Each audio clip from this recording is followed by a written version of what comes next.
I ask you to set a 100-day plan. Keep my life clean and keep my eyes open. You don't let sin or guilt or regret pile up like garbage in your life, because you keep short accounts with God through confessing to Him and through receiving forgiveness. Protect your peace. We should get up each morning believing for a good day, expecting favor, knowing that God is directing our steps. At the same time, we should realize everything may not go perfect. Choose life that you and your descendants may live, making a point out of the fact that every decision we make not only affects us, but it affects the other people around us and even generations to come. Let's be honest, and I know there's like 5 prayer warriors in this room, but for the other thousands of us, we passively pray. Okay, I'm gonna say it stronger because y'all are real fake right now. We worry out loud and call it prayer. We are in spiritual warfare, and that this spiritual warfare, it always begins in our mind. There is a battle going on for your thoughts. There is a battle going on for your thinking. And the enemy, the way that he tends to attack us is he comes and he lies, and he puts little lies in our minds. Here's an opportunity right here in front of me. Things are going well. Things are beautiful. They like me. They like me. And then something in your mind and in your spirit says, let me try and figure out a way to f this up. Before you label yourself as someone who has social anxiety, have you ever considered maybe you're just bad at small talk and you hate being fake at big gatherings? Is it possible? This place where we are right now, what we're experiencing, this is not normal. This is different. My business partner trying to discourage me. Oh, don't go on now. You were on last week. Most of the problems that beset us are very, very complex, and they need to be decomposed in a sophisticated way into their constituent elements until they're differentiated enough so that partial solutions for some of the problem can arise as a consequence of practical endeavors. One thing to think that it's impossible, but when you start telling people it's impossible, it takes on a whole new meaning. You may think, I'll never break this illness. I'll never get well. I'll never meet the right person. Those thoughts come to all of us. You can't stop that. My challenge is don't give them life by speaking them out. I'm gonna stay right on this because I know when God is speaking and He's speaking to somebody, it's a cloud the size of a man's hand, yet when planted, it grows. It's a little boy's lunch. It's only 5 loaves and 2 fish. Jesus said, put it in my hands because yet when planted, it grows. Everything you're going through is preparing you for what you ask God for. You just got to quit tripping while you're in the process, because the process is necessary. You may not see it now, but when He gets you on the other side of it, you're going to see exactly why it went that way, and you're going to be okay with it. And I'm sure a lot of you right now, you're looking for something to help you with your problems. And the Word of God actually is so powerful and so strong that it ministers faith to you, and it helps you believe that God is going to take care of you. You're going to feel so much better. Why? Just because you heard the Word of God. We were training bigger, stronger, faster quitters. We weren't diving into the sewer. Everybody's got a story. We don't share it on social media. We share our nice life on social media. We all have a dungeon. I'm just willing to talk about mine. Most of us aren't willing to talk about it. I want to talk about my dungeon. I wasn't building that so-called mental toughness. The dream will destroy you, right? Let it. The first version of Eric Thomas would never be able to stand in front of you guys. The first version of Eric Thomas, the high school dropout, that guy would have never been able to stand here and help you. I had to destroy that Eric Thomas. That Eric Thomas that grew up in Detroit and had like that Detroit mentality, while I love it, it doesn't transfer to every community. And my gift has developed and it's taken me many places. You have something that you brought to the universe. And that if you decide that my life deserves my developing this what I do well, and becoming the best at it, and mastering myself, and seeing what I have within me. There's a couple different types of stress. Now, if it's something that you can control that's causing you stress, well, why aren't you getting control of it? Now, there's also stress that's caused by things that you cannot control. So if you can't control something and you can't get control of it, you have to at least embrace what you can. You know, there's that old idea that God has a book, you know, and keeps track of everything in heaven. It's like, okay, you know, maybe it's not a book. Fine.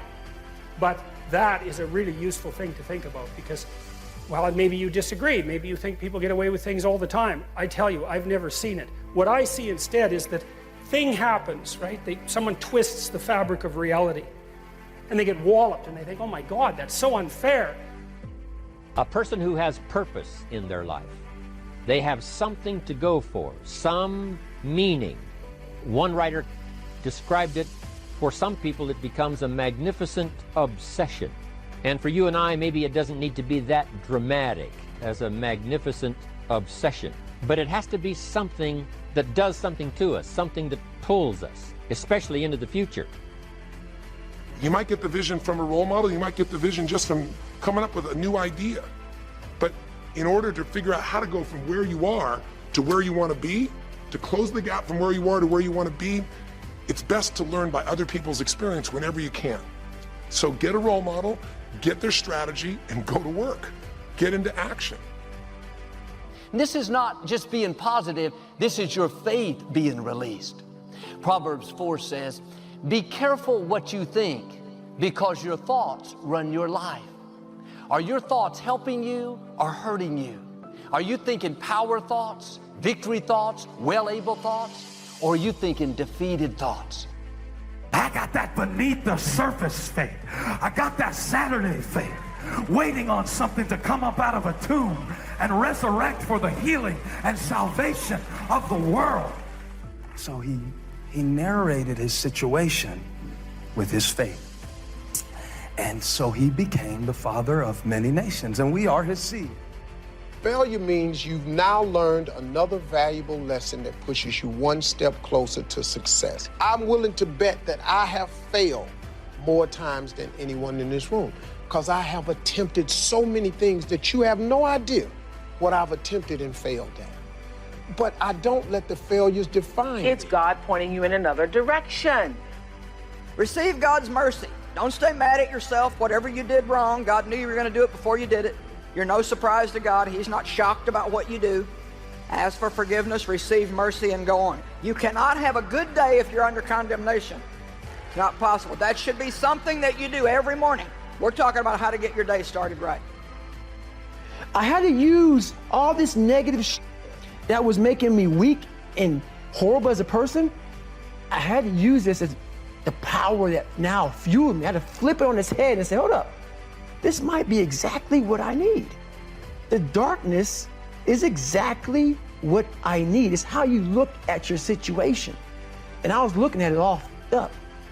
And when you get to the point where all you want to do is be successful, as bad as you want to breathe, then you'll be successful. And I'm here to tell you, number one, that most of you say you want to be successful, but you don't want it bad. You just kind of want it. You don't want it badder than you want to party. You don't want it as much as you want to be cool. Most of you don't want success as much as you want to sleep. Embrace whatever comes to you. Don't run from it. Step toward it. Don't try and duck it like most people do. See, most people want it easy. See, if you, easy come, easy what? Easy go. See, but when you go at what you're going to deal with and you deal with the difficulties of it. But they don't know where to start. They don't know where to start it, you know? They don't know where to start. And so they say, hey, where do I start? And when's the best time to start?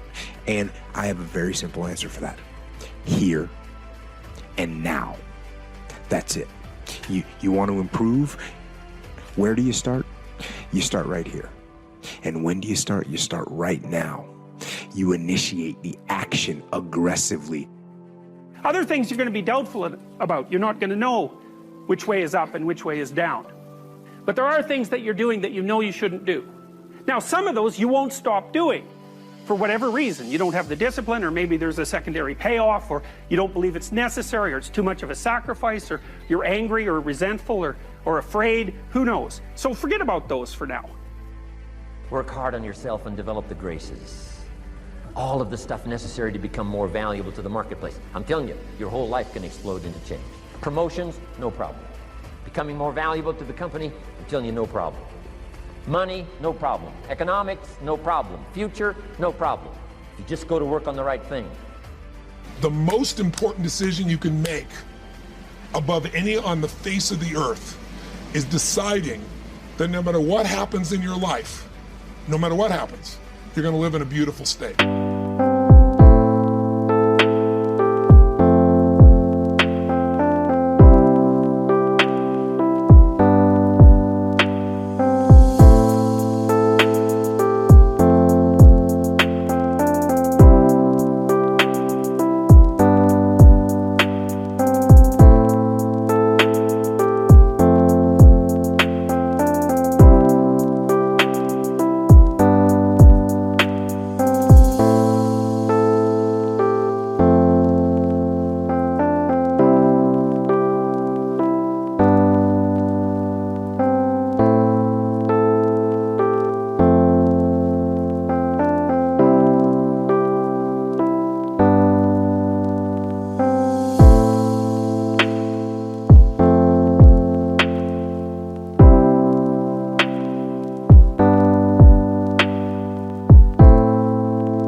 That mean? It means that you're not going to suffer. It means a beautiful state is that you're going to be happy, but that's only one. Or you're going to feel creative, or you're going to be passionate, or you're going to be in awe of something. In the tough times, you have to especially be on guard. It's very tempting to vent your frustration, tell people how the loan didn't go through, how bad the medical report was, and how these people just didn't treat you right. But continually talking about the problem, that's not only going to make you more discouraged, but you're giving that problem more life. Turn it around. Don't talk about the problem, talk about the promise. God said it's time for you to start planting seeds of purpose, even in the soil of doubt. If you plant it, it'll grow. If you plant it, the cloud will burst. If you plant it, the rain will fall. If you get your hands dirty and have faith and hope against hope, yet when planted, it grows. Pull yourself together and quit tripping, because you in the process. God is processing you. He ain't through with you. If he was through with you, you would not wake up in the morning. He gonna fix it. Everything is wrong. First of all, let me tell you this right here. Why are you tripping? Look, we've got some very difficult situations going on in our life. And probably if all they looked at was our situation, they would have just been ready to throw in the towel and give up. But I know what Paul was doing. He was remembering the other times in his life when he had seen God deliver him. And we all look for that cookie that your mom used to give you when you were sad, when you were sick. We look for our wife or our husband. We look for comfort. It's in those moments you must retrain your mind to think differently in hell. I wasn't training them to do that. Fast. You can fast for 30 days. I never said when you want to succeed as bad as you want water, because you can go about 3 days or so without it. I said when you want to succeed as bad as you want to breathe, you probably only got a minute or so. then you'll be successful. All of us need some area of our lives where we can have a feeling of competence. That people know when they think about this area, that's something you do. That you eat and sleep that. And that you do that. You do that. And people know it. And you know it. And you know that you know this. If you don't know anything else, you know this. Take the step. Step aggressively towards your fear. And that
step towards your fear is the step into bravery. Because we're scared of what we don't know. And there is only one way to learn and to know, and that is to confront that fear. And that is the beginning of wisdom. And it's something that deeply terrifies me. And, ever since last September, when I've come to more broader public attention, one of the things, I've been terrified of making a mistake, because I certainly know I'm more than capable of making a mistake. And thank God, so far, either I haven't made one or no one's found out about it. And here's the other great advantage if you have purpose for the future. It pulls you through all kinds of challenges and all kinds of difficulties. If you don't have these strong purposes for the future, it's easy to get swallowed by a bad day. It's easy to be almost annihilated by a poor month. And it's easy sometimes to almost disappear beneath the waves of a year that goes backwards if you don't have something to pull you beyond that year. So jot down what a breakthrough is, and let me give you the 3 steps of it. A breakthrough is a moment in time. That's what it is. It's a moment in time. It's a moment where suddenly what was impossible becomes possible. And what makes it possible is you take immediate, massive what? Immediate, massive what? Action. For that to happen, for the impossible to become possible,